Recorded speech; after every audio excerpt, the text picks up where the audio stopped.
Welcome to Cognitive Behavioral Therapy Nuggets. I'm your host, Dr. Elise Snipes. In this video, we're going to be talking about the 4 P's of problem conceptualization.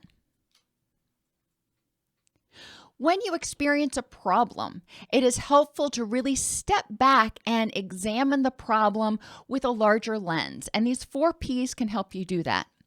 So when something happens and you get upset, let's say you get into a fight with your significant other. Okay, so that's the problem, and you feel angry about that. What are the predisposing factors that are contributing to this? What core factors about you, based on your prior experiences and your personal characteristics, might have contributed to your reaction in this situation?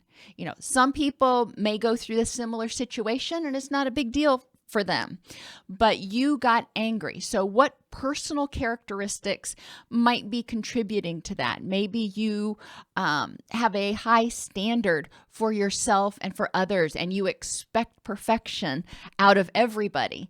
And a lot of times people fall short of that, and that triggers your anger. So that could be a personal characteristic of you, that type A high-strung personality that might have contributed to this situation. Precipitating factors are your vulnerabilities, and these are things that are present in the moment that made you more likely to react strongly to pretty much anything that came your direction. Maybe you were sick, you were in pain, you were overtired, you were too hyped up on caffeine, you were drunk, whatever the case may be. Precipitating factors are things that are going on right now that made you react more strongly to this situation than you might normally have. The third P are your perpetuating factors. Once you get angry, anger is a perfectly normal feeling, and it tells us that there might be a threat, and we should use our energy to evaluate whether there is a threat and to do something.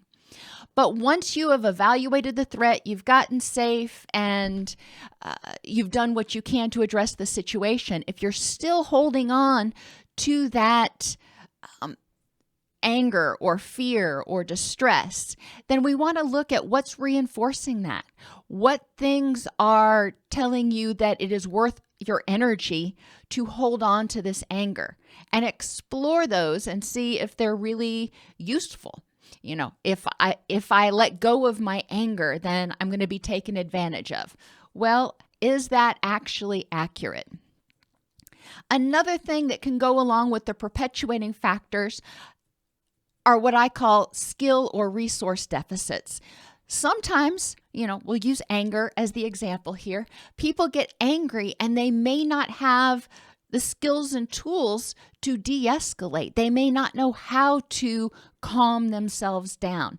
We aren't born with coping skills. We aren't born with self-soothing skills. So if you aren't taught those, you may have difficulty self-soothing and down-regulating after you get upset.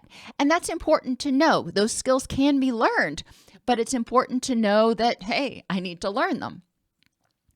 And the fourth P are your protective factors. So in this situation, what are your strengths that are going to help you deal with the situation, that are going to keep you safe, that are going to help you cope? And you can look at your coping skills, you can look at your personal resources, your friends, your family.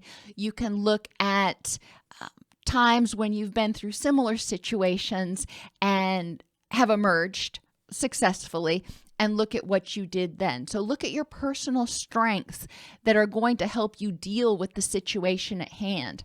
A lot of times when we feel distress, it's because we feel powerless. And this last thing, these protective factors, focusing on your strengths, helps you find your power.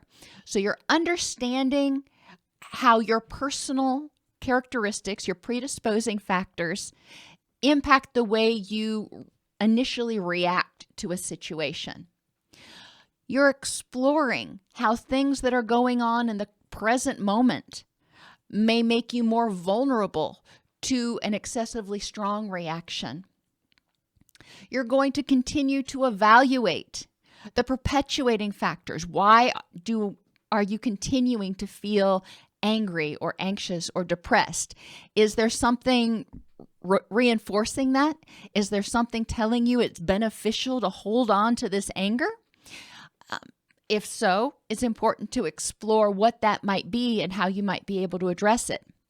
Or are you continuing to stay upset because you don't have the skills to, or you're not calling on those skills? Maybe you have them, but you're not using them to downregulate, to de-escalate yourself.